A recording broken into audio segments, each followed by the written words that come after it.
আগামী নির্বাচনে আনুপাতিক পদ্ধতি নিয়ে ঐক্যমত্য না হলে জুলাই সনদ সই হবে কিনা সন্দেহ রয়েছে বলে জানিয়েছেন জাতীয় নাগরিক পার্টি এনসিপির আহ্বায়ক নাহিদ ইসলাম। সকালে জামালপুরের সার্কিট হাউসে জুলাই আন্দোলনে শহীদ পরিবারের সদস্যদের সঙ্গে সাক্ষাৎ শেষে সাংবাদিকদের কাছে তিনি এসব কথা বলেন। নাহিদ ইসলাম বলেন, সবচেয়ে গুরুত্বপূর্ণ বিষয় উচ্চকক্ষ, এটি ভোটার অনুপাতে এবং পিআর অনুসারে হতে হবে। তিনি আরও বলেন, এই উচ্চকক্ষ ক্ষমতার ভারসাম্য এবং জবাবদিহিতার জন্য গুরুত্বপূর্ণ। সে বিষয়ে এখনও ঐক্যমত্য হয়নি। এ বিষয়ে সবার মধ্যে ঐক্যমত্য না হলে জুলাই সনদে স্বাক্ষর হবে কিনা এনসিপির সন্দেহ আছে বলেও জানান তিনি। নাহিদ বলেন, জুলাই সনদ ঘোষণার পর নির্বাচনের বিষয়ে আলোচনা হবে, আর নির্বাচনের আগে অবশ্যই লেভেল প্লেইং ফিল্ড তৈরি করতে হবে। দুপুরে জাতীয় নাগরিক পার্টির জুলাই পদযাত্রা কর্মসূচির শহরের তমালতলা থেকে শুরু হয়। জামালপুরের কর্মসূচি শেষে দলের নেতাকর্মীরা ময়মনসিংহে যাবেন।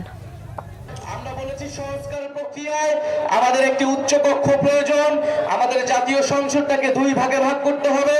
ভোটের অনুপাতে উচ্চকক্ষ নির্ধারণ করতে হবে, যাতে করে একটি জবাবদিহিমূলক ক্ষমতার ভারসাম্য আমরা নিশ্চিত করতে পারি। সেই উচ্চকক্ষের সংসদে সেই ভোটের অনুপাতের উচ্চকক্ষে এখনো ঐক্যমত হয়নি, ফলে জুলাই সনদ এখনো আটকে রয়েছে। তাই যারা নিজেদের দলীয় স্বার্থে এখনো এই জুলাই সনদে ঐক্যমত হয়নি, তাদের প্রতি আমাদের সাদর আহ্বান থাকবে, জনগণের স্বার্থে, দেশের স্বার্থে আপনারা ঐক্যমত পোষণ করুন।